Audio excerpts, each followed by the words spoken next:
Okay, so the recording is in progress. So let's start now. So thank you very much, everyone, for spending time with us today, uh, Duh, together with us. sarapan. Okay, please unmute first, then you can communicate later, all right? So, thank you, Dr. Natasha. So, together with us today with the topic of surviving your Viva is Associate Professor Dr. Natasha Khalil. She's from University Technology Mara, Perak branch. Okay, currently she's in uh, College of Built Environment in Perak campus and serving as associate professor in quantity surveying department. So she's graduated several, I can say numbers of PhD and master students. And I believe that with her knowledge and vast experience, you can learn a lot for your Viva Voce in future. So without further ado, I pass this session to Dr. Natasha. And before that, uh, I would like to highlight that the Q&A session will be carried out at the end of the session. So if you have questions, you can unmute. And currently, I really appreciate if you could mute your mic during Dr. Natasha's presentation. And with that, over to you, Dr. Natasha. Okay, thank you so much to Surveyor Dr. Siti Mazwana for the warm introduction. So I believe the participants are already waiting since 10 a.m. Okay, we would like to apologize for the technical difficulties to all the participants. I hope that everyone is still anticipating, some sharing sessions from this webinar. So first of all, I would like to say thank you very much to Institute of Graduate Studies for inviting me and giving me the opportunity to share. So this topic is called Surviving Your Viva Voce. So I believe that this sharing session would be very much beneficial to postgraduate students, whether you are currently enrolled in master's program or PhD programs. I do believe that everyone is looking forward for Viva Voce. It's just that I'm not sure which one are you currently in the stage of waiting for the Viva, or are you currently plan to submit your thesis and plan to have a Viva Voce session this year, or maybe you just enroll in postgraduate studies and you have no idea what is Viva Voce session. So this webinar will be sort of like sharing session. I'm giving you my experience as a PhD candidate as well, um,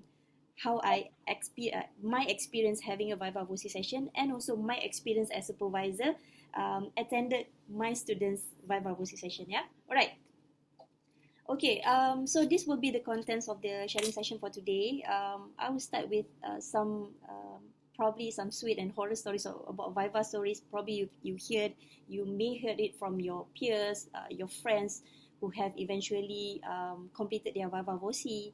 And then we will move on to what is actually the meaning of Viva. And first of all, we need to get to know who are the Viva committees, who will be attended our Viva Voce session, and then what sorts of preparation as a postgraduate students needs to do. If you are already eligible to sit for Viva Voce, of course you need to have a thorough preparations. So in what terms that you have to make your Viva preparation, and then lastly we will look into the do's and the don'ts in Viva Voce session. Yeah, all right. Okay, so I think that everyone is having ups and downs, having some probably challenges in our research progress, but everyone is looking for it. Yeah, meaning that when you enroll in postgraduate programs, your journey towards definitely you will have some targets. Yeah, when will you submit your thesis? Even when you planning out your research proposal, you already stated you're planning for thesis submission, and after that you will seek for Viva. I believe that everyone is looking forward for it. So remember, by the end of your thesis submission, at the end of it, you're finally able to sit for the Viva. So this is just a a random situations of a postgraduate students, but I don't think that everyone looking like that in the final year. Yeah. Okay. But there are some stories when we heard about thesis defense. Viva voce is also called as thesis defense. Based on the elements of the most scariest things on earth, yeah. But this is just a meme. Taking when we have a joking session about thesis defense. Is it true that PhD thesis defense or master's thesis defense is the most scariest things on earth for postgraduate students? Yeah. So whether this is true or not, okay, later we will look into it. I don't think that you should treat your Viva as the most scariest things, yeah, because we are really looking forward for it. It's just another one. It's just another one step for you to graduate before you're entitled with a doctor title. So I do strongly believe that everyone should treat thesis defense or Viva voce session as the most memorable moments in their life. Yeah. All right. So surviving Viva stories. Maybe we start with some sweet stories that you might heard from your friends, yeah, from your colleagues or from your supervisor, and etc. So maybe you heard before that. This fellow she just went through the Viva voce session. She is very lucky because the Viva voce is have a very short time frame, meaning that only around 1 or 2 hours probably, yeah, what we call as a shorter time than we expected. And it is lucky enough for the students to have a very smooth Q&A session and also very helpful examiners, meaning that when the examiners ask questions to the candidate, the questions are more like constructive comments to the students instead of shooting the students from time to time, yeah. All right, but you might also heard some horror stories about Viva voce. The things that we call as a whole day session, the 8 hours and 9 Viva voce session. Of course, we don't want this to happen in our time later, yeah. And probably some of you might heard about aggressive examiners, yeah, playing the role of good cop, bad cop, and asking questions to you. And the worst thing is if you already know, if you getting familiar with whatever you have written in your thesis, but suddenly during your thesis defense, you have this blank mind syndrome. Everything asked by the examiner, suddenly you unable to answer. But actually you know the answer. It's just that you are so nervous, you feel you are not calm, yeah, you aren't able to manage the stress, and therefore this could happen to postgraduate students during Viva voce. Of course, we will try to avoid this. So this is why this webinar session is crucial. Congratulations, yeah, IGS for organizing this session. Actually, during my Viva time, I didn't manage to have this kind of session, meaning that I just prepare whatever I need to prepare, but I don't have opportunity or chances to attend any stories or any sharing session by the senior students telling about all of this. Yeah, so I really hope that by the end of the session, you will get something sweet. Yeah, you will get something that very meaningful to you if you want to attend the Viva session. Okay, I believe that everyone has heard about the Viva stories, some sweet, some horror stories. Of course, we want that sweet stories happen to us. But first of all, we should know, yeah, we should know what is actually a Viva voce, why we need to attend the Viva voce, what is the purpose actually for having Viva voce examinations. Okay, so actually the terms, yeah, the Viva voce terms is actually derived from Latin phrase. If we translated it, it is actually literally definitions is with a living voice, or if we translate it to English, it is actually the meanings is actually by word of mouth.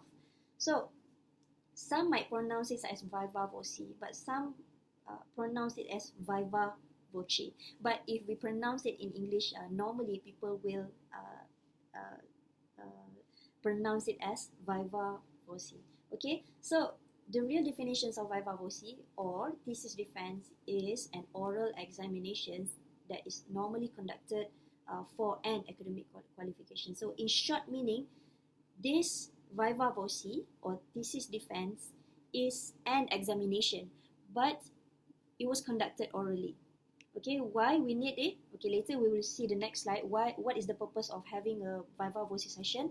But during the Viva Voce, during the Viva session, you it allows the examiners to see you in person. So you will have some sort of verbal presentation that permits you to explain to the examiners whatever that you have written in your thesis writing, the novelty of it, the new findings of your study with your own words. Okay, so you have to treat your Viva Voce as something that is something that you're looking forward. Don't be scared of the Viva. Of course, we will have some nervousness, but please make a good preparation for Viva Voce. So I'll give you some tips later, and you have to remember that Viva Voce is just a one step ahead before you're entitled with a doctor title. Yeah, so you have submitted your thesis, and after that your requirements are fulfilled and the academic regulations stated that you have fulfilled everything, and you will be given a specific date to attend your Viva Voce session. So you are looking forward for it. Maybe you try to look, maybe you try to maybe if you're eager enough to sit for the Viva Voce session, currently you are still you might think, what should I wear during the Viva Voce? Yeah, how should I dress properly during the Viva Voce? Who will turn up during my Viva? So that would be that would be something positive that comes out from you if you eligible to sit for Viva. Alright, so since we know already what is Viva Voce, so you know that it is an oral examinations, and therefore postgraduate students, you need to be well prepared before you sit for your Viva. Yeah. Okay. Dr. Mazwana, we have the questions and answer session later, right? Yes. Okay, alright. So I just move my sharing session from one slide to another slide. Yeah, and later we will have the questions at the end of the presentation. Yeah, alright. Okay, so since we know already the phrase, yeah, where it is come from, some might call it as thesis defense, but normally we call it a Viva Voce session. So why you need an oral examination? So this might be wondering questions to you. Yeah, you already submitted your thesis. Your thesis has been evaluated by your supervisors, and then you have the prominent examiners that read your thesis, assess your thesis. But why you need to sit for this oral examination? Okay, what is the purpose? Because some universities in some countries, yeah, they might not require Viva Voce session, meaning that when they submitted thesis to the examiners, they will wait. They will anticipate the result from the examiners through assessment form or through announcements by the thesis committee or the postgraduate committee, but they are not opted to have a Viva Voce session. But in Malaysia, particularly, and also UITM, not not neglecting on this, yeah, we are mandatory to have a Viva Voce session for master's program, for PhD programs. Yeah, it is a mandatory requirement for us to have a Viva session. So the purpose is the examiners would like to see whether your thesis is really from you. It is based on your own work, whether you understand what you have did, and most important is it worth for you to get the master's certificate or PhD certificate? So by reading the thesis, speakers audio, okay, radio soft, okay, sorry, I will try to speak louder, yeah, right. So in order for you to have a good preparations of performance, that is the reason why you need to sit for a Viva Voce session. So in a Viva Voce, you as the candidate, you should be able to explain your thesis findings, and you should demonstrate that the thesis is your own work. The originality, every single things in your thesis is actually from you.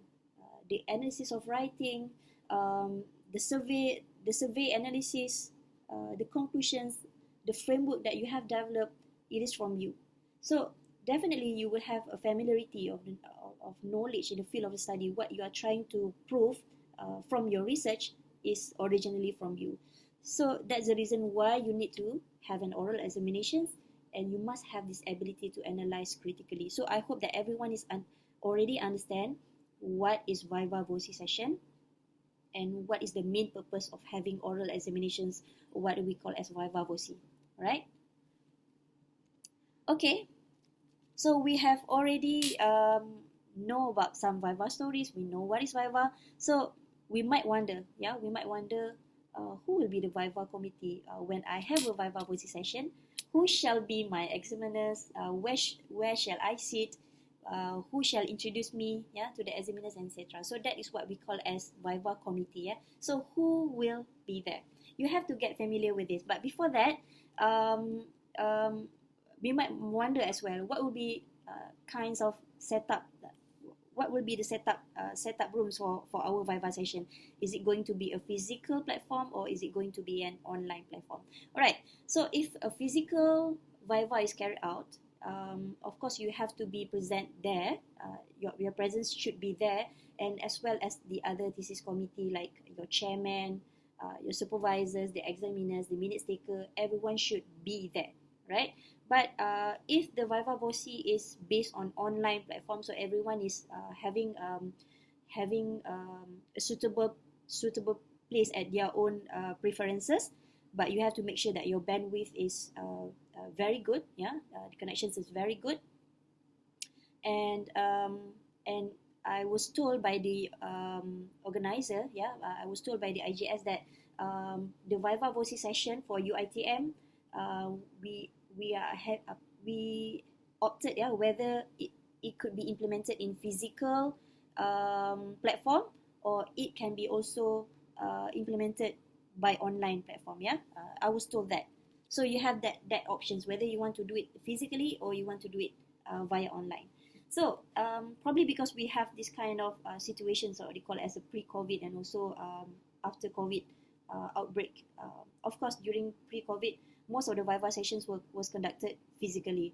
But if the examiners are from foreign universities and not able to attend your Viva session, and probably the examiners would be asking the questions via online, but everyone should present physically. But when we have this COVID outbreak, the pandemic outbreak, most of the Viva VOCI session was implemented via online. So you have to, why you need to know the room setup is because if you're having an online Viva VOCI session, you have to really attract those to listen to your presentation, as as what I'm doing currently.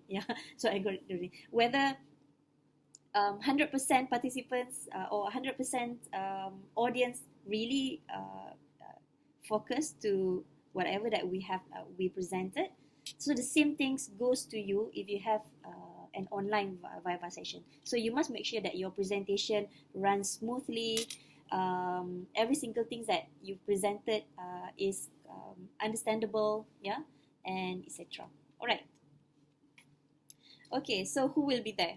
Okay, I believe that each universities will have a variety of committee, meaning that the presence, the presence of the members that should attend the Viva session would be varied.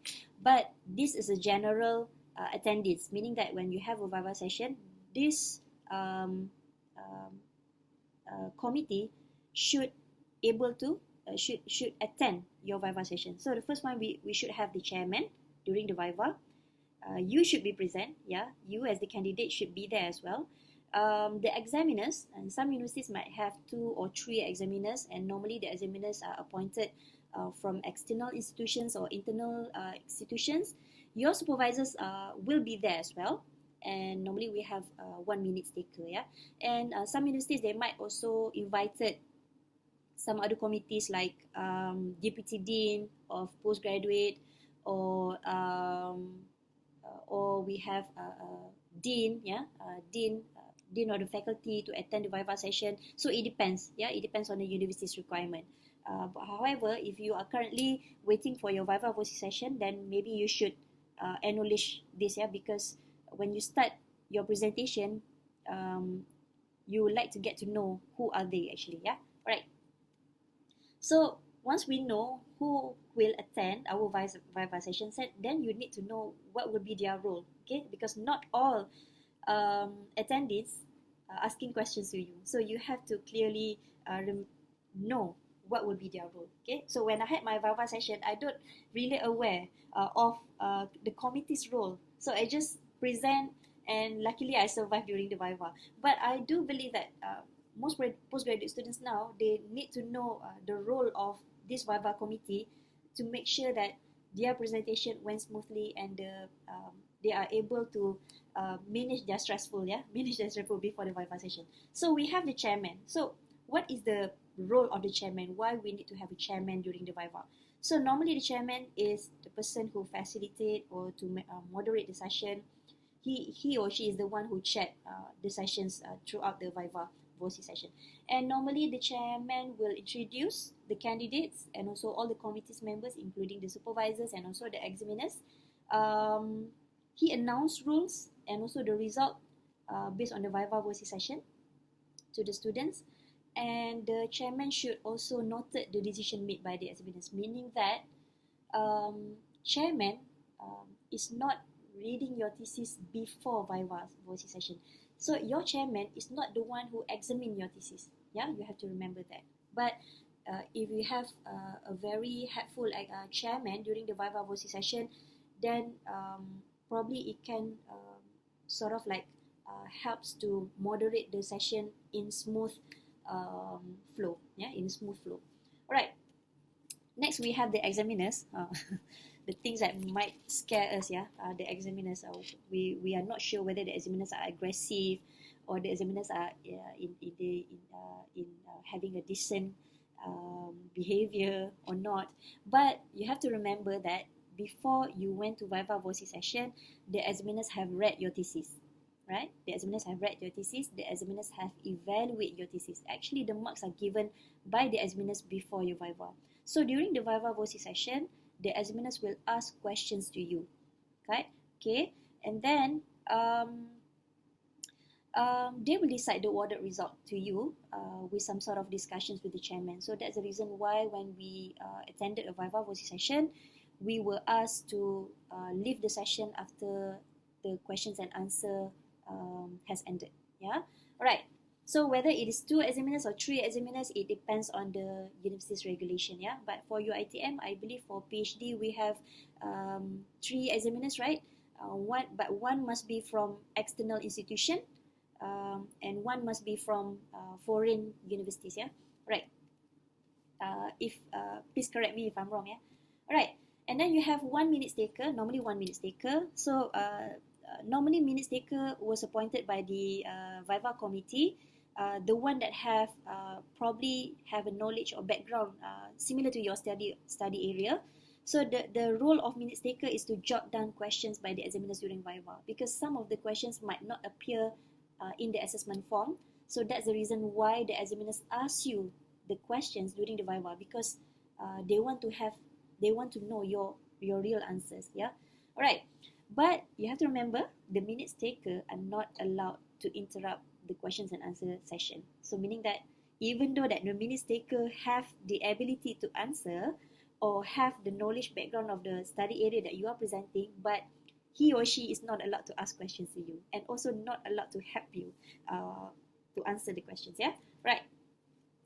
And then would you be happy if your supervisors attended your Viva session? So tell me, right? Would you be happy if your supervisors are there, right?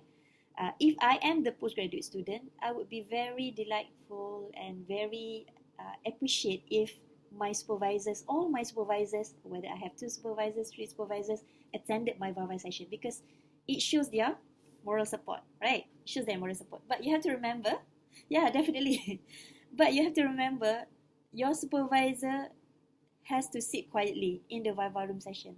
So he or she is not allowed to help you during your Viva session. Yeah. So if you have these questions thrown by the examiners, whether it is like a like a machine gun questions to you, yeah, and you try to answer at the corner of the room, but your supervisor is only able to see you. Yeah, so maybe they just sit there, stares at you all the time, or discreetly taking photos of you. Yeah, but whatever it is, of course we'll be very delighted if our supervisors turn up during our Viva session, and if we are the supervisor, if you are the supervisor, please allow yourself to have your ample time to make yourself presence during your students' Wi-Fi session. Yeah, right. It really helps the candidate to manage their stressful and let them calm during the Wi-Fi situation. So what is your role? You as a candidate, what is your role? Yeah, what is your role actually? Okay, so you are the one, you are the one who present the slide and defending your thesis, right? But later we will look into some tips. What types of defending that you can do? Not aggressive defending, and of course you have to answer the examiner's questions. I will give you some tips later in how to answer the examiner's questions, because based on my experience, this is just my plain experience. Some students, when they have this type of nervousness in the Viva voice session, even though they know the answers, but they are trying to flip up their thesis. They flip up the thesis. So actually, it is not a very it's not very proper to flip up your thesis unless the examiner is asking you the pages of it, the pages of the writing part.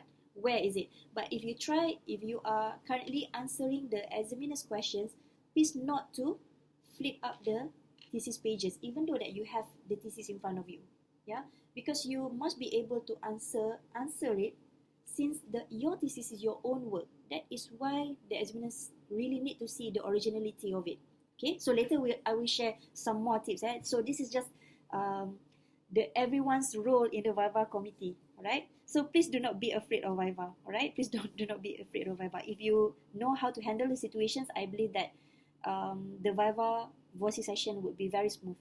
Alright, so we already know who will be there, the Viva committee, the presence of all the members during our Viva session, and then what sorts of preparations that we have to do, okay, in terms of spiritual, or in terms of the technical, or in terms of the our personal skills. What should we do? Okay, if you still remember my previous slide, when I say that the Viva voce is an oral examinations, and that's the reason why you need to be well prepared. For undergraduate students currently, they are having a final examinations, right? But they are attending, they sit the exam based on the written assessment. But for you, you need to sit the exams by orally.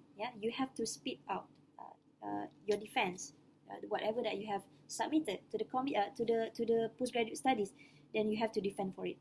Alright, so you when you already have your Viva date, sorry. Alright, after you have submitted your thesis to the postgraduate studies, Center of Graduate Studies, you might not have the date for the Viva yet. So normally the Viva date will be announced to you at least 3 weeks or 2 weeks before the actual Viva voice session. Why it happens? Because it is not easy to fix a specific date that everyone is able to attend your Viva session. So I still remember when I did my Viva before this, the date has been changed 3 times. The date has been changed 3 times, meaning that when I know my first date of Viva, I already make some preparations for it. But eventually the date is changed to a new date. And of course, since I know the new date of Viva, and then I make some more preparations for it until the actual event is carried out. So you must have a very good sleep. You must able to control your stress. In terms of slide preparations, I believe that everyone is looking forward for it. But in terms of spiritual, so probably this is you, a night before thesis defense. Probably you can't sleep. Okay, sorry. So before your Viva session, I believe that this should be implemented by all the postgraduate students in terms of spiritual, in terms of the social and personal skills that you have to do. Even though that you already write your thesis thoroughly with robust writing and so on, but you still need to reread your thesis, and every pages you have to get familiar with it. Not to memorize everything, but at least to get familiarity whatever written in chapter 1, written in chapter 2, chapter 3, and as well. And you have to make aware of those literatures that you have cited in your thesis writing, because it might be asked by the examiners during the Viva voice session, meaning that the one that you already frequently cited in your thesis, you have to get familiar with their um, article findings and etc. So you have to have this kind of notes of corrections. Sometimes the student, when they printed out their thesis, they printed out the thesis, even though that the thesis was submitted via soft copy to the Institute of Graduate Studies, but I would advise the students to have a printed hard copy of thesis with you before your Viva session. So that is actually a good practice for you to make a revisions of your thesis writing, and then put some notes of corrections. I've also seen before this that the student have that kind of, what do we call as, what is it? The sticky notes, the sticky notes. They will put the sticky notes in some pages in the thesis. So you can see many colors of it: the pink color, the green color, the yellow color, and then some notes are written in the sticky notes. That is also a good practice, meaning that you have already reviewed and done revisions of your thesis writing. And you need to have a practice of Viva presentation. So what do we call as mock Viva? So do it frequently with your supervisors, with your colleagues. It is always a good practice before you attend any presentations, whether it is a conference or it is a seminar presentations, or even your Viva presentations. Please do make a practice frequently. It will help you to keep calm. So your presentations will be runs in smooth operations. And then practice summaries. You have to keep calm, you have to control your stress, and make sure that you focus on your thesis strength, and please set in your mind with the positive values. You always be positive. Do not try to avoid negative things in your mind. I know that when we already have the Viva date, we already know when is our Viva. Eventually we'll be couldn't stop thinking about it, right? We couldn't stop thinking about it. But at the end of it, you are actually just go with the flow. You just go with the flow, and you can't wait your Viva to end. Okay, I do believe it happens to all postgraduate students who have eventually completed their Viva session. You will remember the moments of it. And for Muslims, I would encourage you to practice your religions, hajat prayers, practice charity, donates. Not to say that you don't do it before Viva, only for Viva you do it, but if you have already make it as a routine, bersedekah and so on, just keep increasing for it. It will help you eventually. And doa from your parents, from your colleagues, from your spouse, from your kids, and etc. Alright. Okay, next. Okay, that was based on social preparations or the social skills before we attended our Viva voice session. And what about our technical preparations? And I believe that everyone is looking, is focusing on the slide presentations. What should be in the slide? If you have this kind of progress presentations every semester, or you have already attended a conference session before, with your PhD thesis in the presentation, I believe that the slide presentation for Viva should not be, you should not spend too many hours to complete it, because you already have the basis for it. It's just that you have to update your slide presentation for a Viva voice session.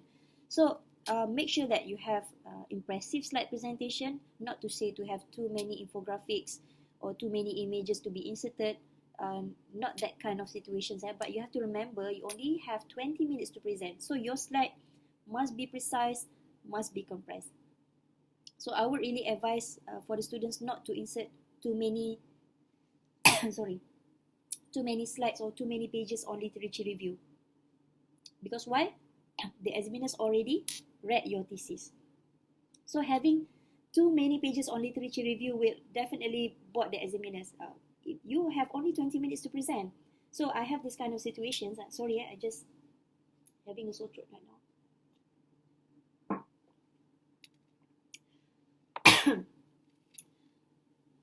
Sorry. So previously, we had this Viva session whereby the students spent too many slides or too many things to inform to the examiners during the Viva sessions on the literature review.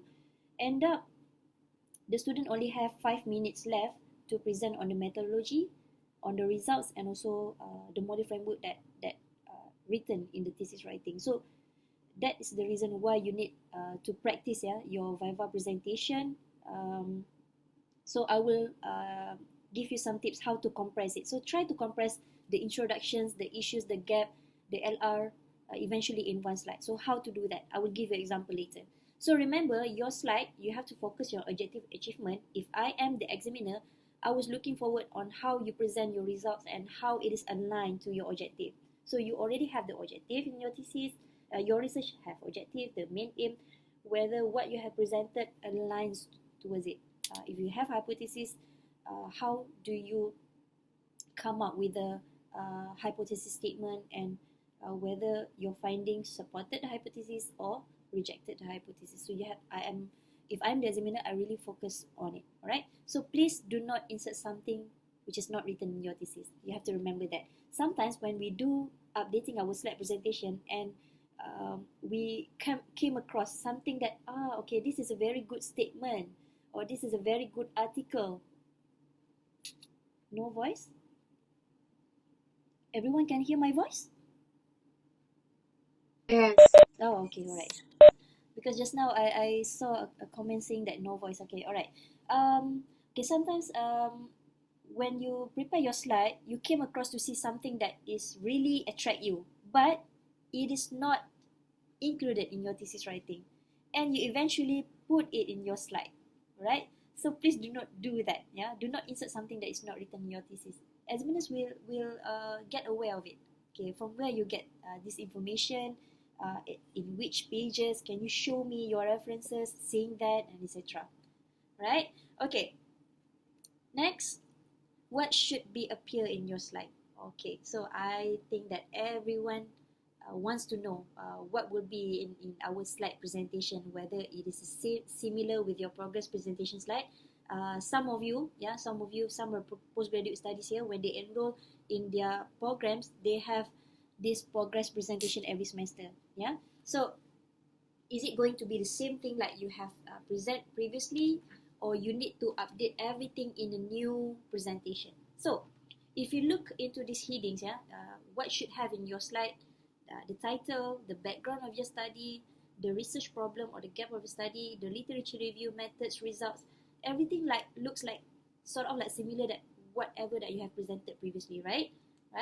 It's just that you need to really focus on the pages of the slide and the compressing of things that you put in your slide pages. You shouldn't put all written statement in your thesis into the slide. Student tends to do it, right? Because they think that every single thing that they write in the thesis is very important, so they don't know where to cut, how to extract it to a very simple keywords or very simple key points in the slide. So remember, your slide presentation, you must include the results, you must include the discussion as well. It can be combined together, and if you develop a model or you develop a tool, a framework or guideline, whatever the main aims of your study, you have to present it very well in your slide presentation. And lastly, your implications or research contribution, and don't forget to inform or to insert your achievement during your postgraduate journey. Alright, so I will go one by one. What should be written in the title, what should be appeared in the background of the study in your slide. So I think that this might be enlighten your questions. What should be in your slide, in your slide presentation. So the first slide, you should have the cover, right? The cover of the slide. So normally you will insert the title of your thesis, your name will be appear, and also your supervisor name. But remember, you have to avoid too many graphical images in the slide cover. If your study area is pertaining to facilities management, for example, so you can use some graphical images relating to facilities management in the slide, right? Please do not insert something which is not relatable to your study area. So it will be kind of confuse the examiners because the first impressions of the slide or the Viva Voce presentation is the cover, right? The cover of the slide, right? And then next one, the background of your study, the introduction, the research problem, the literature review. Try to have it in one slide only. Try to have it in one slide only. But if you have too many things like you want to show the development of your variables from literature, or you have conducted integrative review or systematic literature review on your thesis, so you want to show the process of it, so you can have another slide for your presentation. But the thing is, you just insert the key main points, yeah, and avoid lengthy sentences in your slide, because when you have a lengthy sentences, even though that the examiners would try to read whatever that you have written in the slide, but at the same time, the examiners wants to hear your presentation style. If you are reading from the slide, then you should improve your style of presentation. Yeah, please do not read from the slide. You must be able to enhance your words. You put some key main points, but don't drag the examiners to another world when you doing presentation. So please do not, and also I would advise not to insert too many citations in slide, because when you have too many citations in the slide, some students, they love to read one by one the authors. So this statement is also supported by Ali 2030 and also Watson 2020, and also, so you are tend to read all the author's name in the slide. So please not to insert too many citations. If you already put the citations in the slide, if you want to cut to your time or you want to improve your presentation style, don't read it one by one, yeah, because the examiners will able to see it from your slide. Okay, and then we go to the aim, the research questions, your research objective, and your methods. All of these should appear in one slide only. Okay, how to do that, right? We can actually, because the aims, the RQ is aligned to the objective. When you have the problem statement or issues in your research area, it will relate to the questions. It will raise the questions in your research, and therefore you will create or you will establish the main aim of your study, and then the objectives are established from the research questions, and then you have to align all of your objectives to the methodology. So you can do this, you can present this in one slide only, even though that your thesis have many pages of showing your methodologies and also your RO, RQ, and aim. Sorry. And your result analysis and discussion, you have to attract the examiners. Try to put the achievement objective at each of your slide. So meaning that when you present your result and analysis, you have to bring the examiners to, okay, this presentations of result is actually to achieve objective 1. This analysis of result is to achieve objective 2, objective 3, and so on. So you must make sure that it is aligned to your research objective. It must be clear, it must be precise, and again, you just insert the key main points and avoid lengthy sentences, yeah? Alright. Sorry, Dr. Mas. No problem. I'm nervous as well. Okay. Alright, later I will give you the examples of the slide, yeah. It just I will try to explain it one by one first, yeah. So if you have developed a model or tool, a framework in your research thesis, you put it in one slide and then you just put some key main points. Try to avoid the lengthy sentences again, yeah.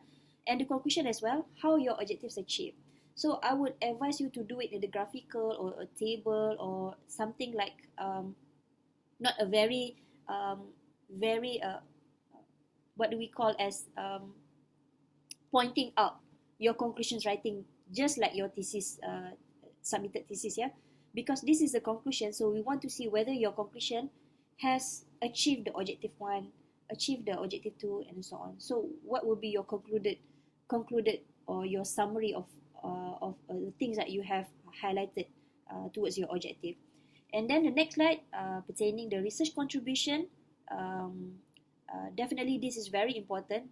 How does your research contribute to the novelty inputs, whether it is beneficial to the industry, to the academic body of knowledge, and etc. You have to clearly highlight in your slide. But remember, you just insert the key main points. Please try to avoid lengthy sentences, and you should also insert the recommendations for future research. And lastly, if you have achievement, like you have published many conference papers or journal papers during your postgraduate journey, you have securing grants, yeah, or you enter any innovation competitions and you have managed to obtain awards for your innovation competitions.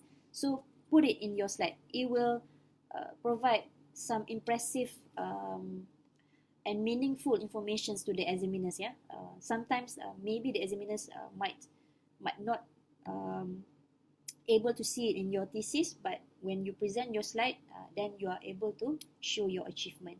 That is a very good visibility, you as a student, to the examiners. Okay, so we will now move to the example of the slide. So just now I've already informed you how to compress the background of the study, the research problems, the gaps, the literature review, all in one slide. So how to do it? So this is just an example illustration, yeah. So if you have the research background, so the first thing that you might inform the examiners or everyone in the thesis committee is your background of the study. So just put 1, 2, 3, 4 main key points only. Even though that your thesis have 4 or 5 pages of introduction, but how to compress it into your slide? How to compress it? So just extract the important things that you want to highlight in your study.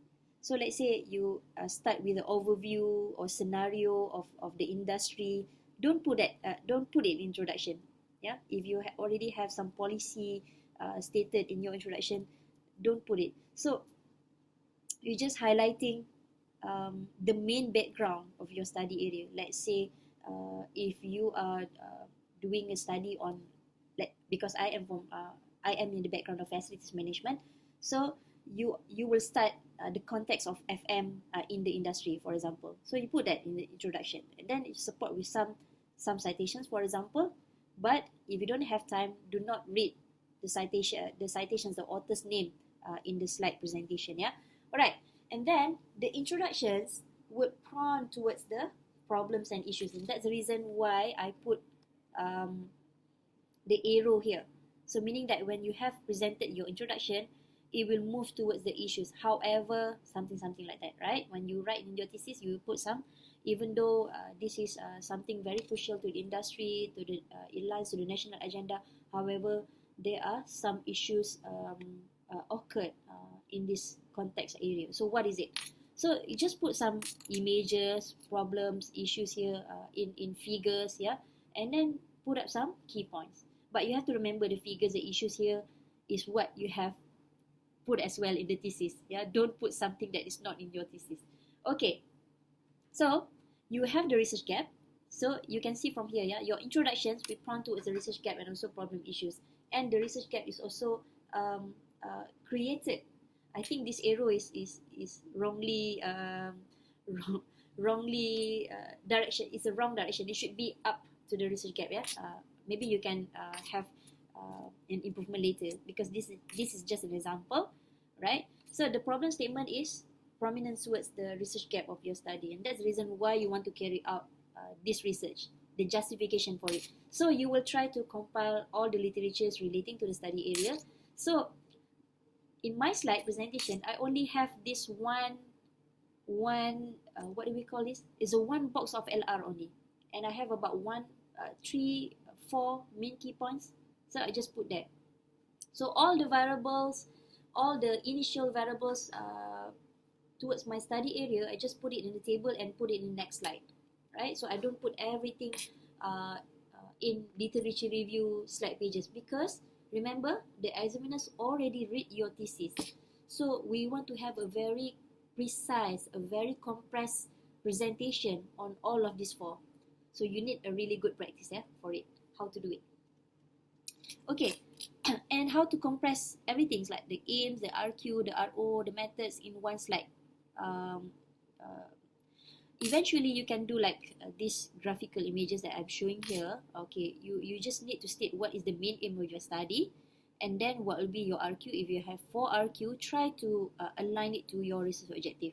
Okay, if you have like RQ1, RQ2 is actually aligning to your objective, so try to manipulate with the arrow shown here.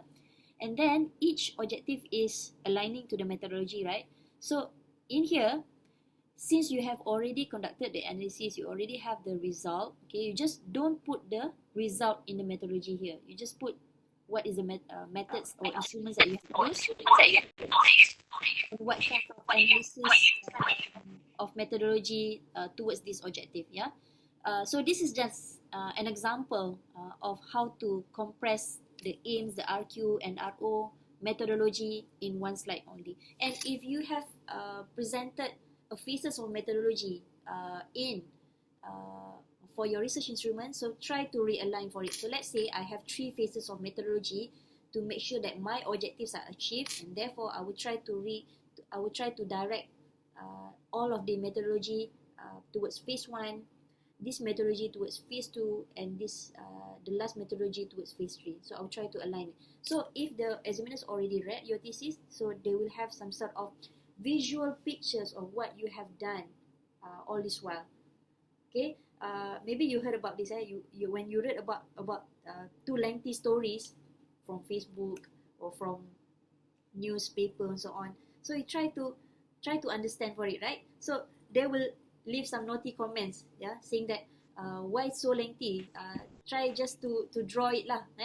Just can you just draw it? Alright. So the same thing goes to your slide presentation, because you have a lengthy sentences and explanations in your thesis. So why not, when you present your slide, try to make it into a very visualized picture, like this example, yeah. Right. But of course, whatever that you have written in your slide, you have to discuss with your supervisor. If your supervisor are happy with it, then you just go for it. Yeah? Right. And results and discussion for objective 1, for example. So try to have it everything here, like discussion as well, and the results, so that we know your discussions or finding is is towards achieving objective 1. So you are discussing those results or findings towards your objective with some main key points or main summary strongest points that realign to the objective achievement. So I will try to put some tables or figure for my results. Put the analysis at the below part of the table, or the figure or the images, and then this discussions will be next towards it. Yeah, right. So this is just an example. Yeah. So if you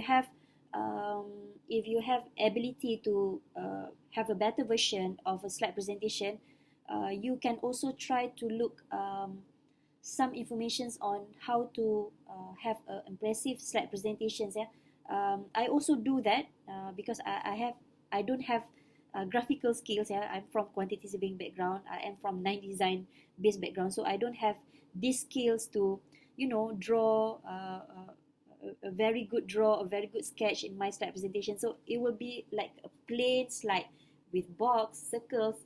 That's all I can do. But I try to make the examiners happy with my slide presentation and not boring throughout the Viva session. Okay, try to do that. Okay, how to conclude your conclusions? How to conclude your conclusions of your objective, and whether your objective has established clearly.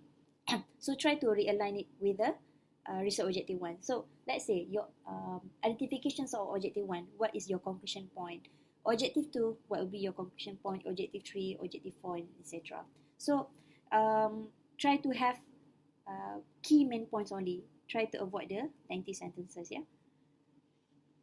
Okay, this is some recommendations for you to insert in your slide presentation towards the research contributions in terms of the novelty, in terms of the body of knowledge. If you have separated it towards the academic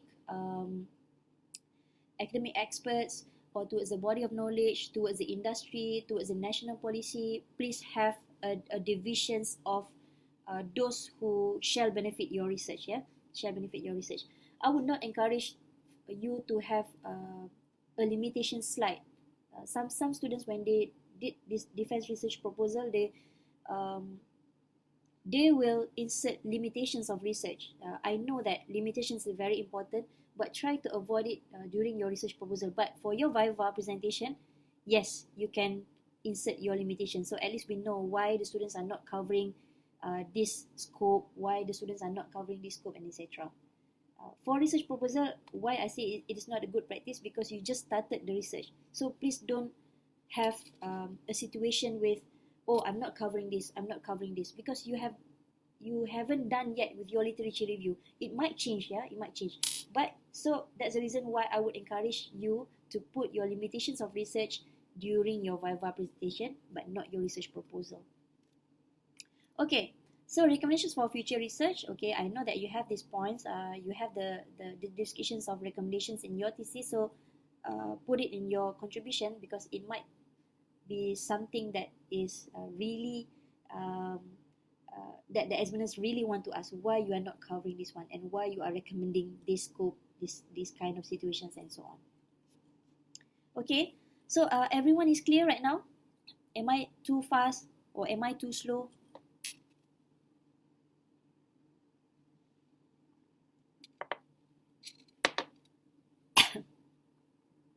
Okay, all right. I know that everyone is eager to see. Excuse me. Yes. Can you? This is the last slide. Can you repeat again? That this one, the This last. one, research contribution. Yes. Okay, all right. Yes. Okay. Thank you. All right. Okay. The reason I show this example is because when you did a research, yeah, when you carry out the postgraduate research, of course, you will try to have to justify why your research is very important. Yeah, why your research is very important, how it can contribute towards the novelty. If I am the examiners, I was looking forward the novelty of it. What makes your research different from previous research, or what makes your research really important to the context of industry, for example. So this slide is very important. The contribution showing that your findings would contribute towards the body of knowledge. Towards who? Towards the academic, for instance, towards the future researcher, towards the industry, towards the policy. If you have addressed the policies or legislations in your research, you will try to have this towards the current needs of the scopes that we are doing, right? No matter where is the locations of our research, whether it is in Malaysia, whether it is in Indonesia, or it is in Singapore, right? So we try to align our contributions of research and why it is really important. So that is what we call as novelty. Yeah. So but for Viva presentation, I would encourage you to have a very compressed main points, and also your recommendations of future research. Why you are recommending this research should be carried out to the other scope, for example. So that is what we call limitations. Yeah. You will write down recommendations for future research because your limitations only covered area A, for example. So you are recommending something that is beyond area A. That is what you have written in your recommendations of future research, right? So try to do that, because some examiners would try to ask you questions about why you do this and why you're not covering A, B, C, and so on. So this is why this research contribution slide is very important, to show to the examiners the importance of our research contributions. Yeah, right? I hope that answers the question. Yeah. Thank you very much. All right. Okay. So shall I move to the next slide? Yeah, I move to the next slide. Okay. So whatever that I have, so the things that I have shared with you just now is actually preparations of Viva before you attended the Viva. Yeah, meaning that you need to have a well preparations before the Viva, and also during the Viva VOCI session. So remember the first slide that I'm share with you some sweet stories, some horror stories, the 8 hours Viva. So we don't want that happen to us, right? So that's the reason why we need to be very well prepared during our Viva voice session. We already know the date of our Viva. So you will start with your presentation, yeah? Of course, you will start with your presentation, but you have to manage your ethics and also your preparedness. It is normal to be nervous. Yeah, I know everyone is nervous. In whatever things that we do, we present progress or we attended conference, we share our progress with supervisor. We will feel very nervous. Apa lagi Viva kan ya? So when we have Viva voice session, everyone is nervous about it. So you have to make sure that you manage your calm. Yeah, but first of all, you need to introduce yourself. And remember, you have to be humble throughout the Viva session, and not to be defensive. Yeah, not to be defensive. Okay, so I would advise the candidates, yeah, before you start presentation, you address the chairman and the examiners politely. You also must say thanks to your supervisor. Remember, you have 20 minutes for it, so you must make sure that you practice it a lot. Okay, and then if you start with question and answer session, um, you may take a little bit time to answer the questions. Try not to think, spend too many hours to think about how to answer the questions.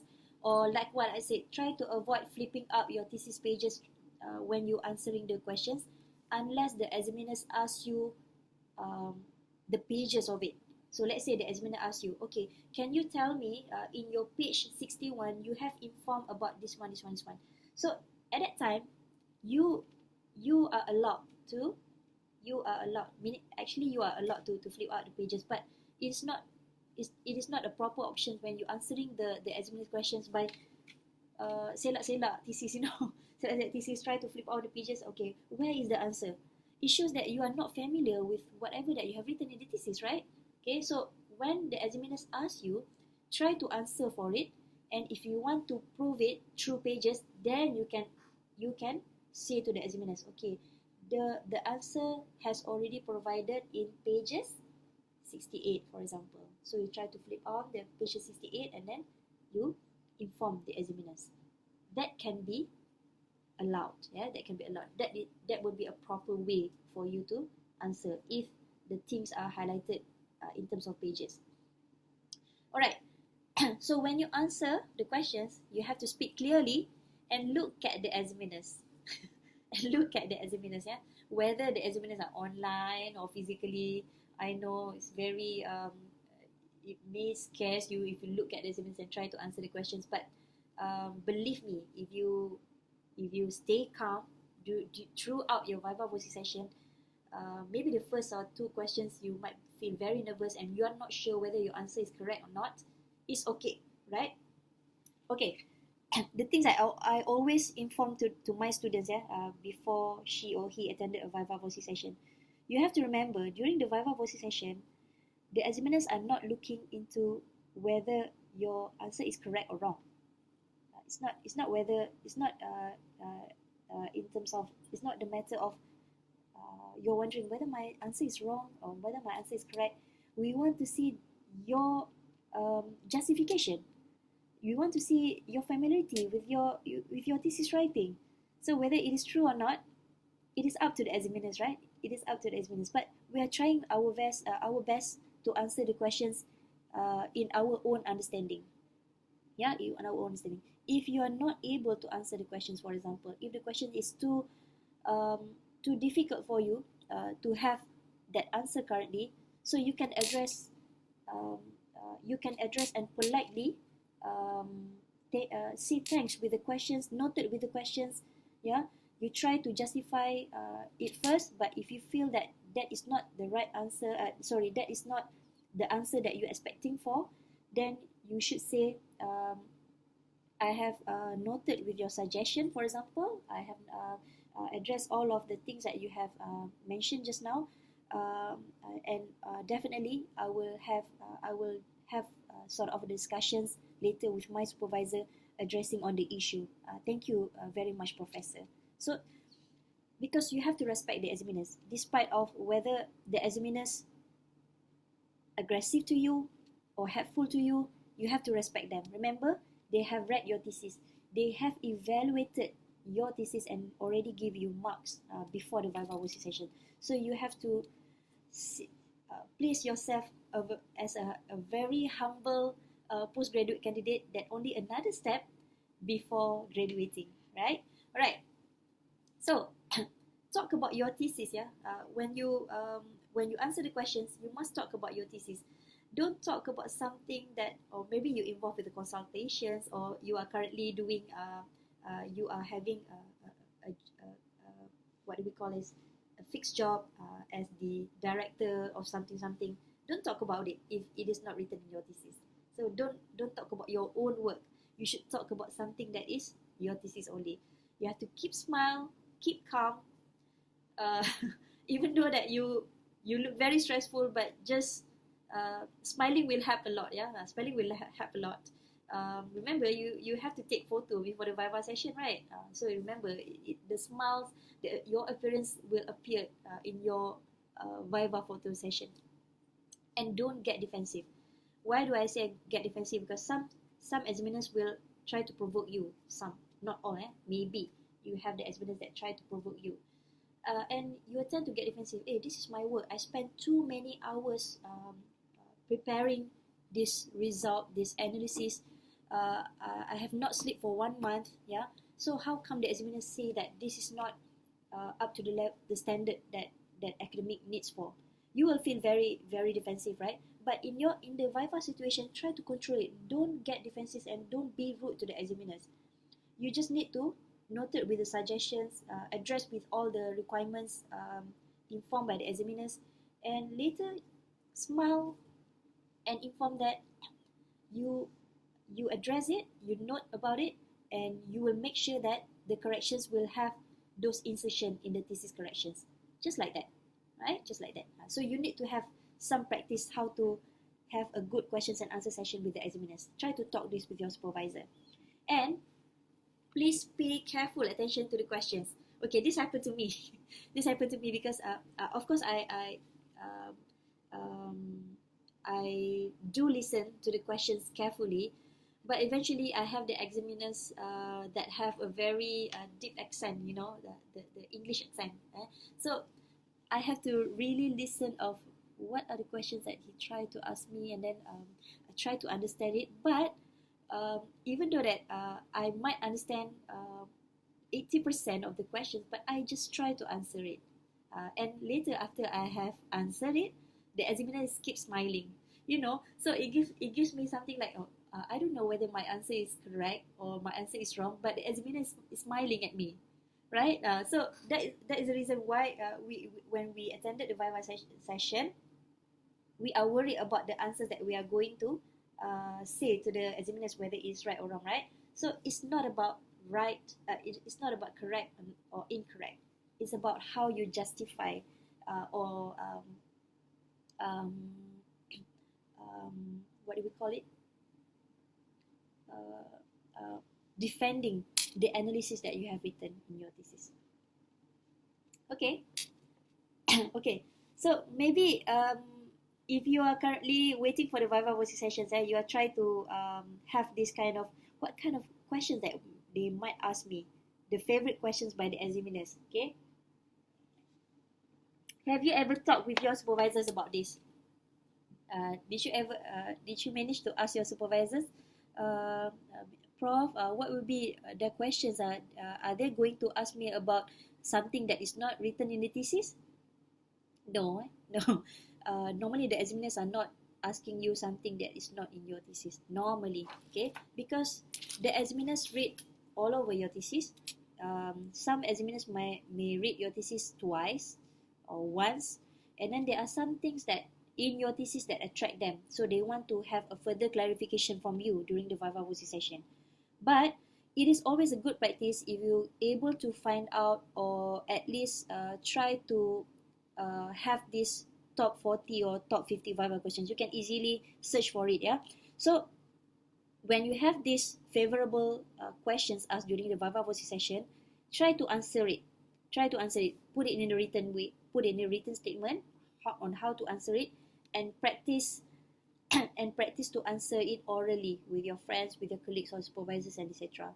Okay, so I'm just highlighting a few favorite questions that might be asked by the examiners during the Viva voice sessions. For example, your examiners asking you, what is your research is all about? Can you compress your research in 3 sentences, for example, or in 3 minutes, or in one statement, for example? Yeah. So would you be able to do that, right? So what is your research underpinning? What is addressing all about? What will be your contribution of the study? Remember, so that's the reason why we need to have the research contribution slide in your Viva voice presentation, because the examiners might ask you, your study will contribute towards what? What is the novelty of your study? Why? Because you will be awarded with the master certificate or PhD certificate. So why should we award you with this degree? What makes you worth for it? Yeah, what makes you worth for it? So we want to know your study contribution. And these are some favorite questions as well. Yeah, the examiners might ask you, if I were to conduct the same research method in another setting, would my results similar as yours? So if you're able to interpret what will be the meaning behind of this question, what is the examiner is trying to ask you? What actually the examiner is trying to ask you? Okay, the examiner is trying to test you with your methodology. The expected outcomes, yeah, maybe, but actually the examiner is testing you about your methodology, whether you are confident enough with your methodology instruments that you have carried out in your research. That is the behind meaning of this question actually. So you have to be firm with your methodology. So let's say I am the examiner, I'm asking you, okay, if I want to carry out the similar methodology, would you recommend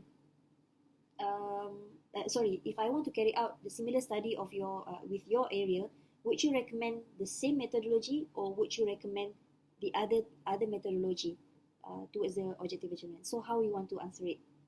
Okay, so the behind meaning of it is actually the examiners trying to test your firmness of your methodology. So if you are not sure with it, so how can you implement? So why you are carrying out the methodology for your research, right? So you have to be confident, but don't be defensive. Don't be with it. All right. How your findings would be applied for the benefits of humanity. So this is something related to the contributions. Yeah. Where do you go from here? Where do you go from here?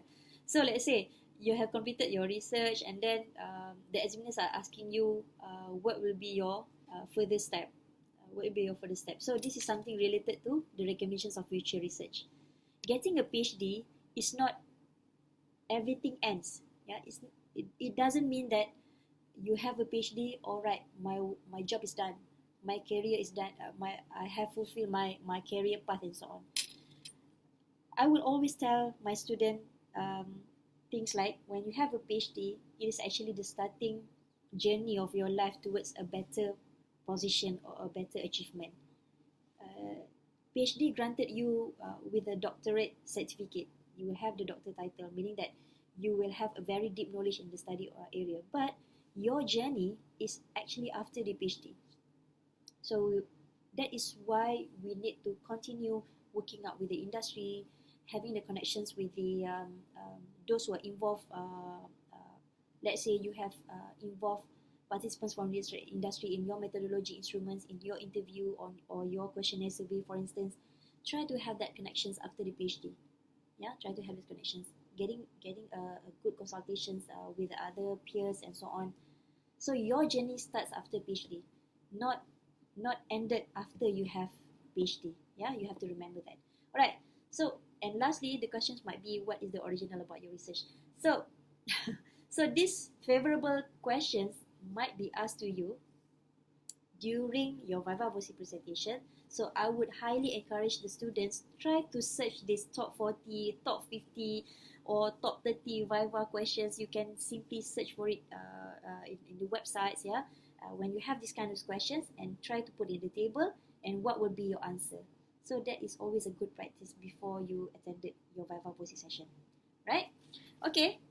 And but also please do not expect that okay, these are the questions that will be asked to me, but sometimes the questions might be different. Yeah, but when I did my study before this, and when I attended my Viva voice session, I have the same practices. I try to answer all of these 40 top 40 Viva questions, and out of the 40 questions, there are like 4 or 5 questions that really ask during the Viva voice, so it really helps me. Yeah, and the rest of it, questions pertaining to my research, and definitely you will be able to answer if you get familiar enough with your research writing, yeah, your thesis writing. Okay, all right. Um, at what time we should start the presentation for the question and answer session, Dr. Mazwana? Perhaps by 12, But okay, all right, by 12, yeah, all right. or you need some more time? I think it should be okay by 12 Right. because not many pages of the slide left, yeah. All right, so now we move to the do's and don'ts, yeah. So this is something like really similar to what I have shared just now before the Viva, during the Viva, but please try to adhere with all the ethicsness and preparedness during the Viva voice session, yeah. Okay, so the do's and the don'ts. So of course this is something that you shouldn't do during the Viva voice session.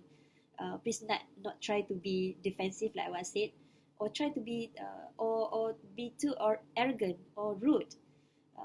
You cannot accept the criticism. So if you refuse the criticism, of course you will tend to have a very tense situation that you want to you feel like your Viva voice session is not helpful to you. Yeah, it's not helpful to you. Or you have a long-winded explanations or long-winded slide presentation. Yeah, you present too long. Um, it will make the examiners feel bored with your presentation because they already read your thesis. So we want to have a very compressed presentations, and something that is really precise should be appear in your slide. And when you answer your questions, your answers to the examiners, you have no interaction, mutual interactions with the panels. Yeah, that's the reason why you need to look at them, smile, and note it with all the suggestions or all the questions that asked by the examiners. Yeah, badly prepared slides. Okay, that's the reason why we need to have a very good, impressive slide presentations. What to be appeared in the slide, and your presentation is not focused. You put something else in the slide, but you inform something else. You tell something else. So you are not focusing of what you have put in your slide. Probably you don't have time to practice for it. Talking too soft or talking too fast. So you have to be medium. Yeah, the speed must be in average, not too loud or not too soft. Because if you feel nervous, then you tend to have a very soft voice talking to the examiners. Yeah, you have to be confident. Remember, you have to be confident. Okay, sorry. This is repeated from the above one. The presentation too long. Okay. Sorry. Maybe I can delete this one. There is no flow of presentation. Your slide presentation is a haywire, meaning that your literature review is suddenly at the end of it, and then your research contributions appeared at the beginning of your slide.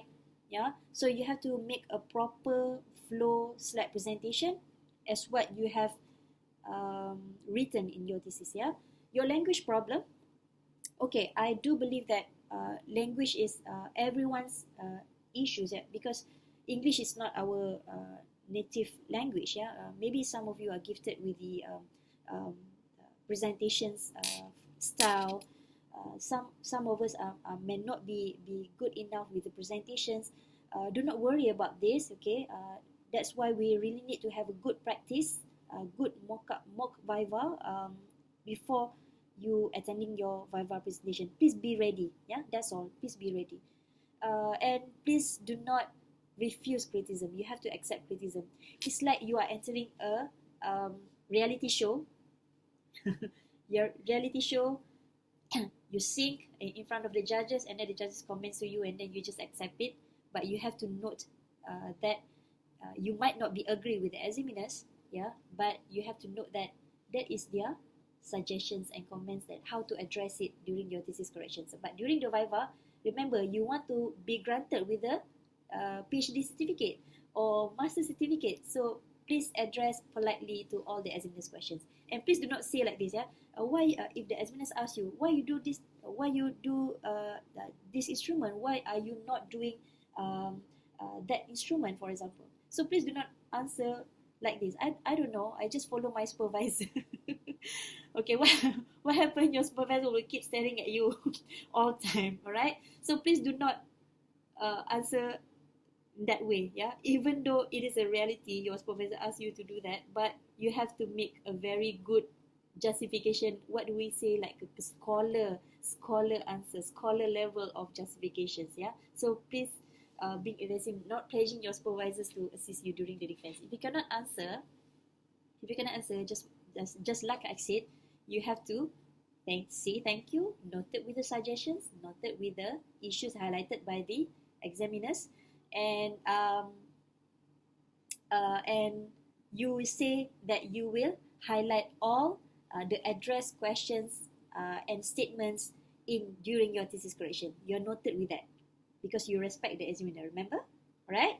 Okay, so this is something that you shouldn't do during the Viva presentation. Don't bring any knife. Don't bring any things that might harmful to all the committees during the Viva session. All right. Okay, what you should do? What you should do during your Viva? I think the most important thing is to keep calm.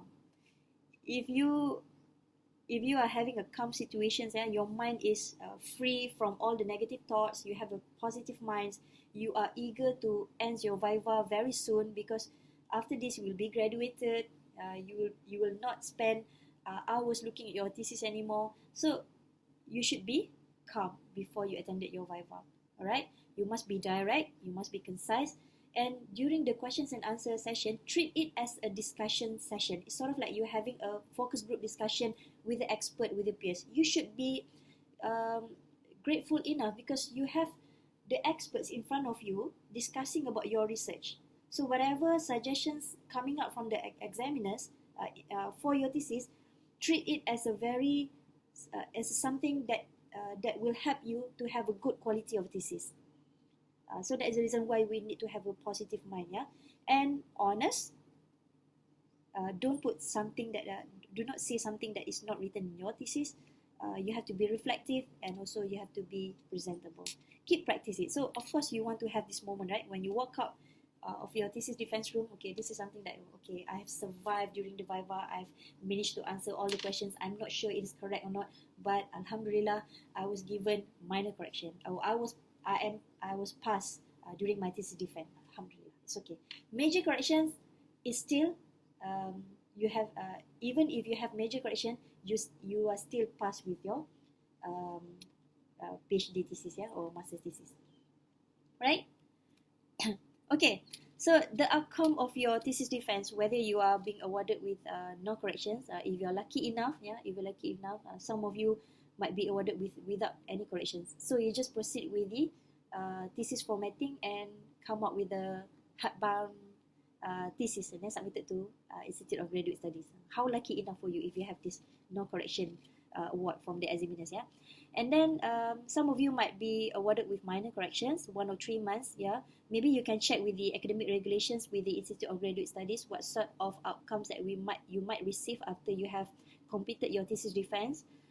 Major corrections normally between 6 to 12 months. But sometimes there are also situations that the student have to resubmit the thesis, but I'm not sure whether resubmission needs to sit for another Viva or not. I'm not sure with it. So you have to check with the Institute of Graduate Studies. Is this same for the master? I'm not very sure. Yeah, maybe you can check with the IGS, but most probably it's almost similar like PhD thesis defense as well. Yeah. And no award. We don't want this, right? Actually, if you have submitted your thesis to IGS, it is just another, your one leg has been successful. You have 50% successful. You need another 50%. You survive during your Viva. So we don't want this happen to the student without the award. So make sure that everything is smooth. You follow all the tips and advices. Make a good preparations for your Viva session. I believe that you will be awarded with at least one of these 3 awards, yeah. Hoping to have no corrections, but if you have no corrections award, you are very lucky enough, right? Terror lah tu kan, terror. Okay, let me share my Viva stories before we end the session. Let me share my Viva stories. I talk a lot. I shared a lot during the first slide, talking about how to survive Viva, some tips. Maybe I can. It is not fair for me if I'm not share my Viva story. Even though um, it was happened in 2016, about 7 years ago. But I can still remember these unforgettable moments in my life on my Viva stories.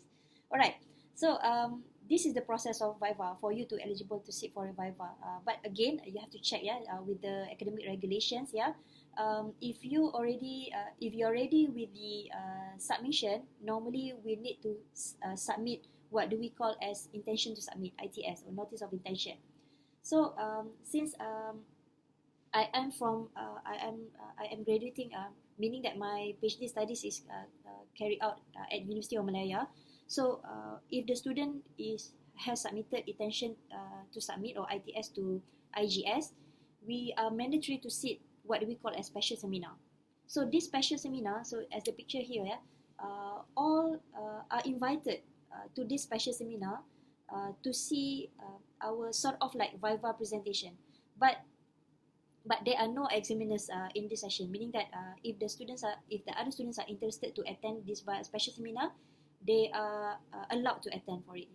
And then after 3 months of the ITS, you need to submit the thesis for Viva. So depending on how many copies that you have to submit it, 5 softbound or 4 softbound, depends. And 3 months after thesis submission, normally you will have a fixed Viva date. 3 months after it, right? Okay, so this is during my Viva Voci session. It was conducted via physical platform, But I have 3 examiners for my Viva Voci session. So the 2 examiners are from external institution. One is from University of Reading, UK.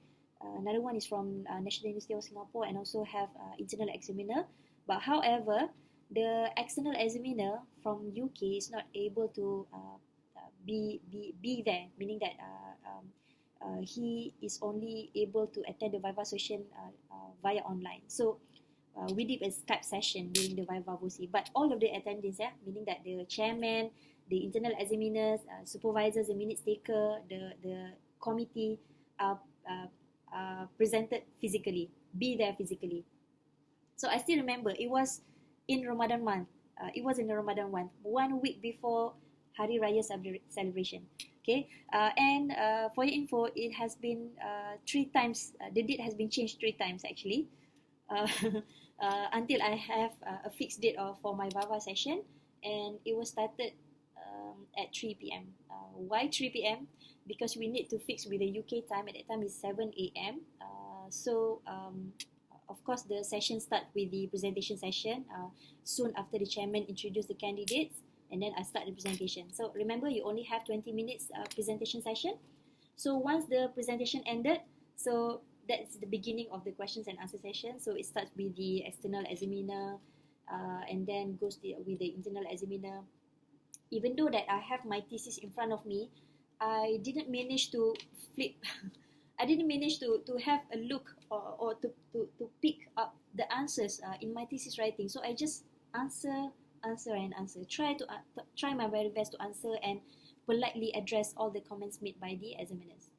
So and around 4:30 p.m. The Viva session has been ended when the chairman said there is no longer any questions raised by the examiners. So I was asked to leave the Viva session and have to wait outside, because the chairman and the examiners, they need to discuss with the awarded result. Okay, next is waiting outside the Viva room after question and answer sessions. We waited about 5 minutes, and later the secretariat asked me to return to the Viva room. And once I sit in the my sitting chair, and the chairman announced the result. So this is after the Viva session. I've received 3 months minor correction. And since it was a Ramadan month, it's already 4:35 p.m. I think everyone is rushing back to drive, because if we are late, then the traffic jams will be very bad. I don't have a proper photo session with the committee. I just managed to call up my supervisors and also the internal examiner to have a photo session with me. So this is the only proper photo session of my Viva. Okay, the rest of it is actually taken by my supervisor.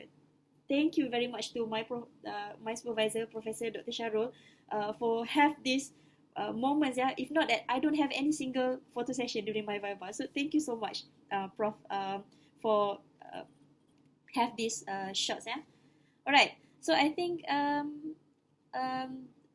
since I have a 3 months minor correction, but I don't treated it 3 months. Yeah, I don't treated it 3 months. I did my thesis corrections within 2 weeks, something like that, and then 1 month after Viva, I submitted the hardbound and managed to attend the convocation the same year during my Viva. So my Viva was in somewhere in June 2016, and I attended my convocation somewhere in October 2016. Right? So after this, when you have attended your Viva session, maybe you can also share your moments of Viva later, because I believe that everyone's looking forward towards it. You want to treat it as the best unforgettable moments in your life. So make sure that you are really eager to sit for your Viva. You can't wait to have a Viva session. Yeah, right. Okay, so my final advice would be try to practice your answers. Yeah, but remember, you don't have to be very defensive. You don't have to be too defensive. You must note all the you must respect the decisions, by the examiners, because they are the expert. Just what I said, you have to be grateful because it is not easy to have a similar discussions, the same room with the experts that really acknowledge your study area. Yeah, so don't be arrogant. Yeah, you might also expect some corrections after the Viva session, and also understand the important dates. So always check the deadline, the rules, the eligibility will with IPSis or IGS, and you have to read the academic guideline as well. So you got this. This is differences. You definitely got this. All right. Before I ended up my sharing session, I would like to share one video. Video. So this is just a joke made, a parody made for a thesis defense situation. So I hope that everyone can hear this. Welcome everyone to the thesis defense of doctoral candidate William Edwards. Mr. Edwards, you will have 20 minutes to defend your thesis, then we will open up the remainder of the hour to the panel to ask any questions. Are you ready to begin? I am. Very well, proceed.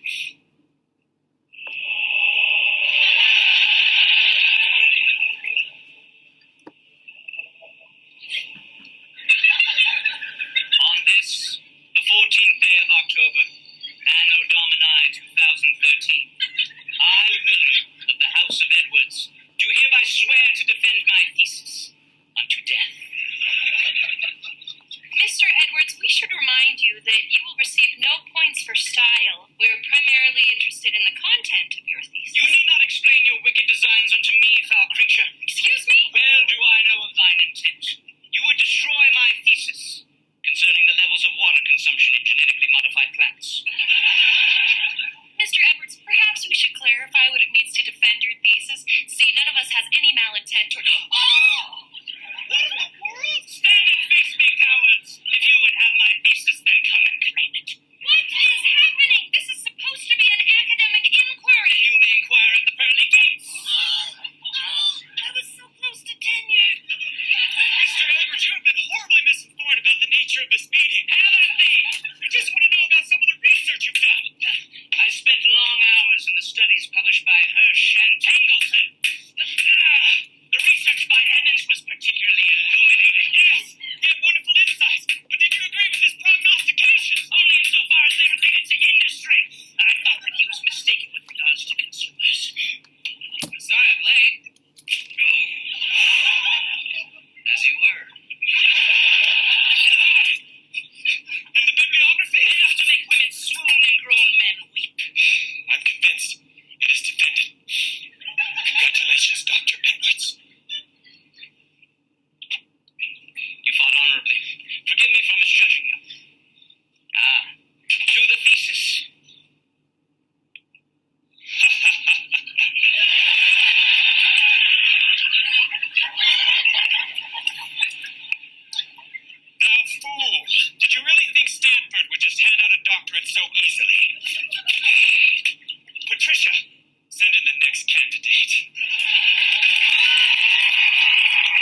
course, we don't want that.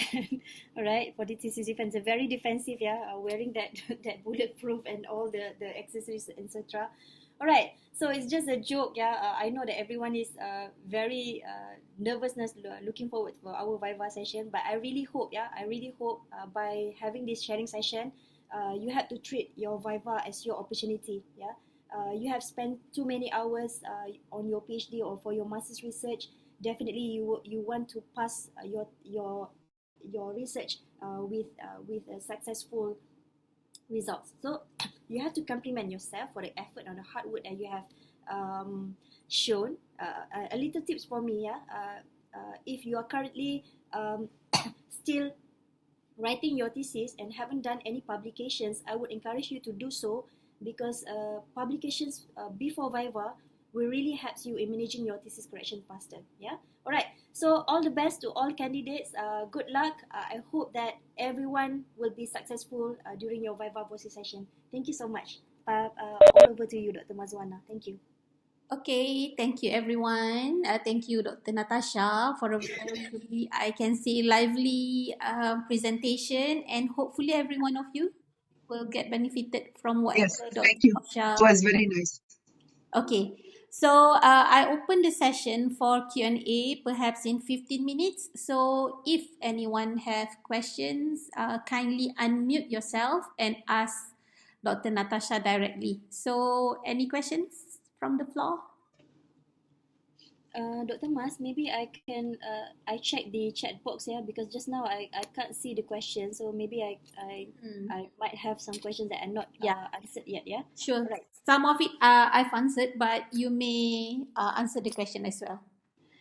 Okay. So I try to if I misleft anything, then please let me know, yeah. I think the question starts with the who will appoint or choose the Viva examiners. I think you have already answered it, right? Yep. Okay. So, okay. Okay, I want to know. Okay, this is questions from Wayne Swandren, yeah. I want to know what happens after Viva failure. How many times can we take the Viva? All right, maybe I can answer this one, yeah. All right. There might be, they're also having some experience where the students fail during the Viva, and then the students are requested to resubmit the thesis and re-attended the Viva session, for example. Yeah. Okay. What makes the Viva failure? So it could be happens for many reasons, many factors. For example, the students may be too defensive, or maybe too noted. When you are too noted with everything that examiner asks you, meaning that you don't have any objections, you're just smiling and then you don't have answers, you just keep noted, that will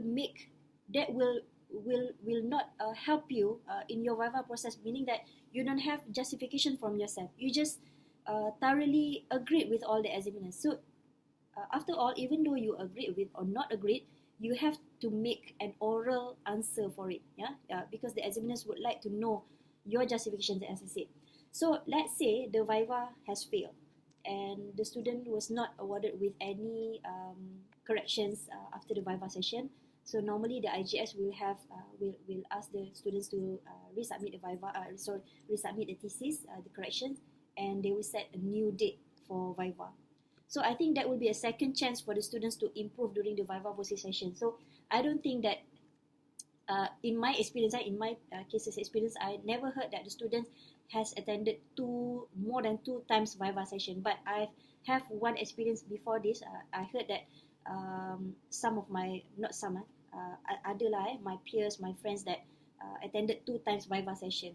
So I think that when you have not performed enough during the first time you attended your Viva session, your second time is sort of like a second chance for you to improve for it. So I believe that everyone should be able to survive during the second time. So we don't want, we also, if we are the examiners, we don't want the students to suffer to have another Viva session for the third time, fourth time, and so on.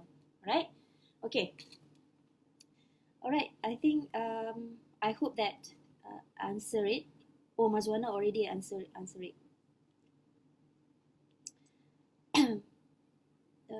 Okay. This is the questions from Noor. Yeah? May I know, do I need to wait for the answers after submit my ITS during 3 months? What is the answer? What is the meaning of the answer? After submitting the intention to submit, whether the student needs to wait for the updates or they can get some updates. So I've answered that she can literally asking the postgrad IGS. school, postgrad office of her faculty on the updates. Yeah, follow up. Yeah, all right. Okay, whether using bahasa. Oh, okay, all right. Okay, yeah. Either you are able to answer in Bahasa Melayu or you able to answer in English. Okay, it is mandatory for you to use English. Okay, so in my situations, because my examiners are not a native speaker of Malay language, so I have to answer everything in English. Yeah, but I do practice a lot. My English is not so good. I know, but and the examiners have a very deep accent. Like I said, it's from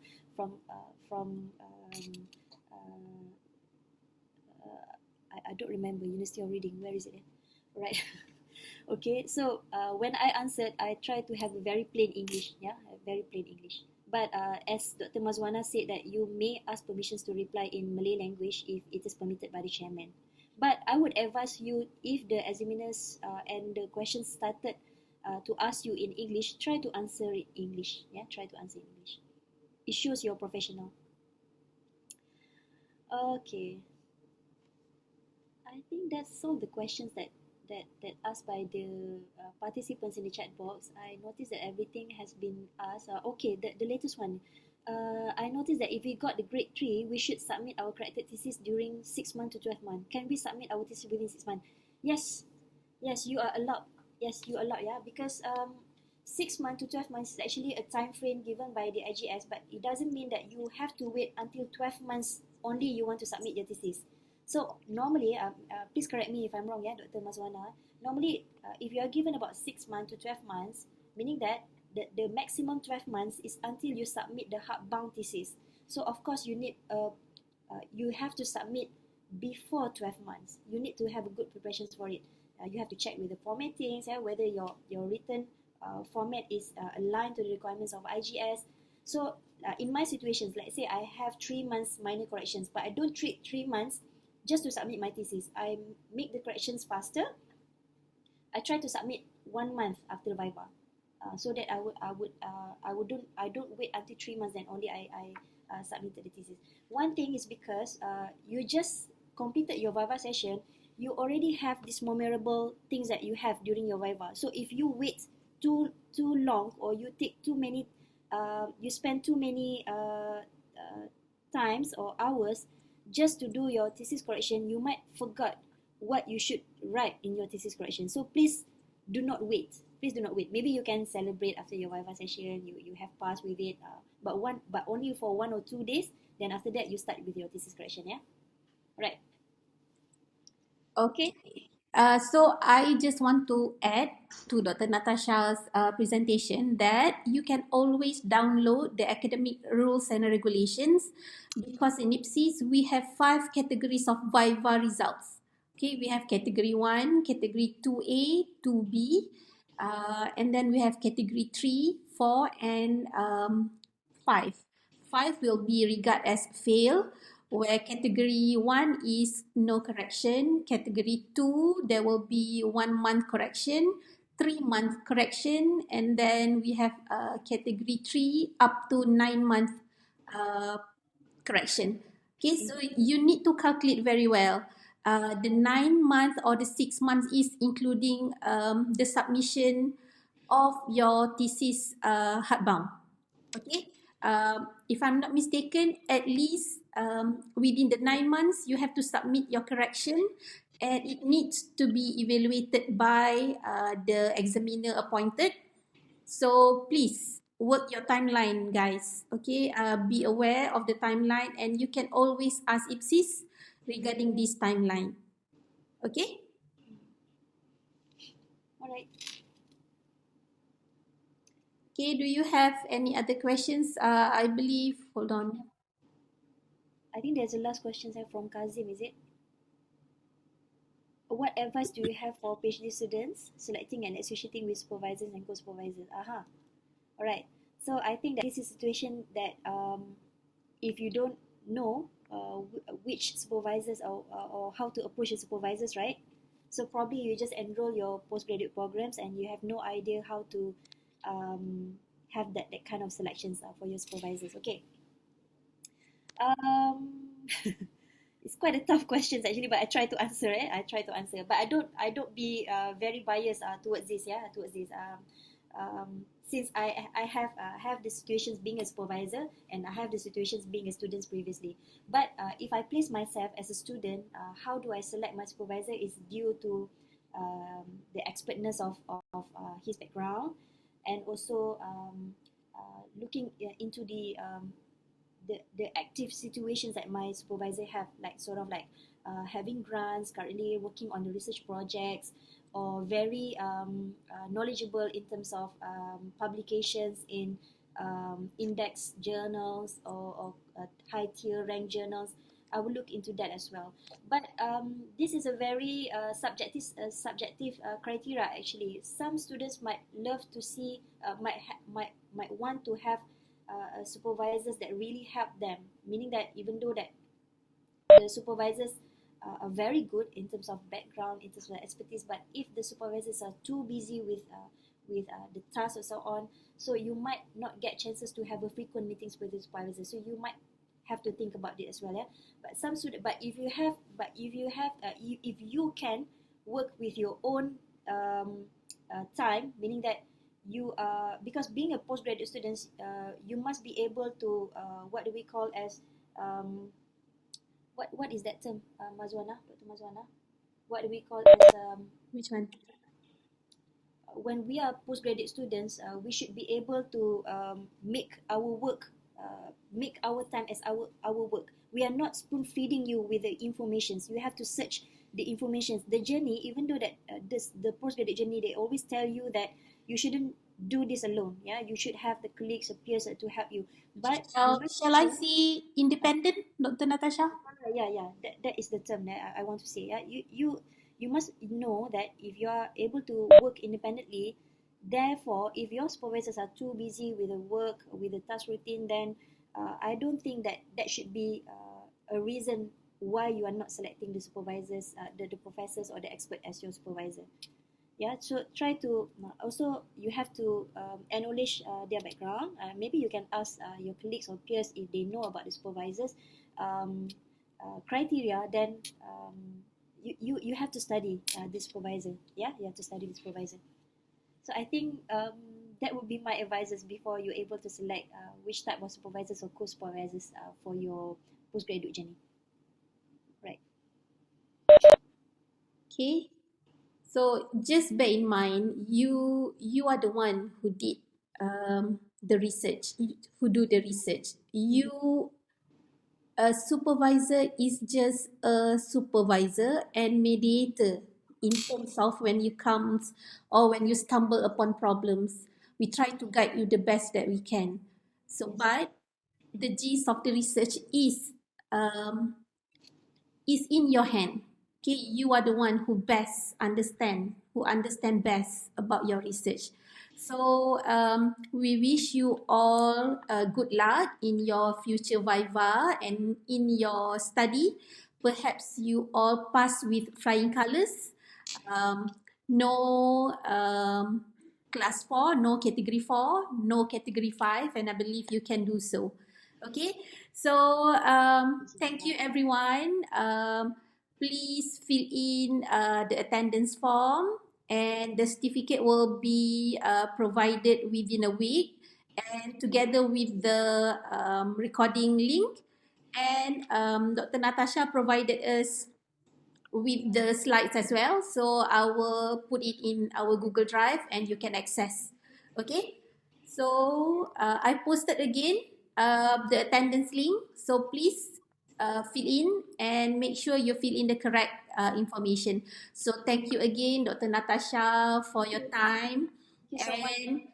And to the participants, sorry for the glitch that happened during our earlier session. So, Dr. Natasha, do you have any last words for them? Okay, my last word is I do believe that everyone will be success in Viva. Yeah, please treat it like I said. Please treat it as opportunity. Do not be afraid of it. Please make sure that you have good preparations for your Viva session. Yeah, I know that you all will be successful. Mm. When in your Viva. So Alright, that's all. don't get afraid. Viva is just a process that you need to go for and embrace it. You will enjoy it somehow. I did enjoy my Viva session because you learn a lot on it. Okay, so should you have any queries, you can always ask Dr. Natasha later. You can always reach her by her email. I believe, did you put your email in your slides, Dr. Natasha? Yes, I think so. But it's okay. If I forgot to put it, I just put in the chat box. Yeah. So this is my email. If you need to ask anything, okay, you can reach me to this email. Yeah, it's natas582@uitm.edu.my. All right. Okay, I Alright. believe we have come to the end of the session. Thank you so much. Sorry for the inconvenience happen again. Hopefully it doesn't occur anymore. Okay, because infrastructure office has come and amend some things about our link today. So thank you everyone for your time. Hopefully we can see you again, and it is towards the end of the semester. See you again on the next semester. All right. So thank you everyone. Assalamualaikum and good day ahead. All right. Thank you. Assalamualaikum. Thank you, everyone. Thank you. Thank you very much. Doctor. Thank you, Professor.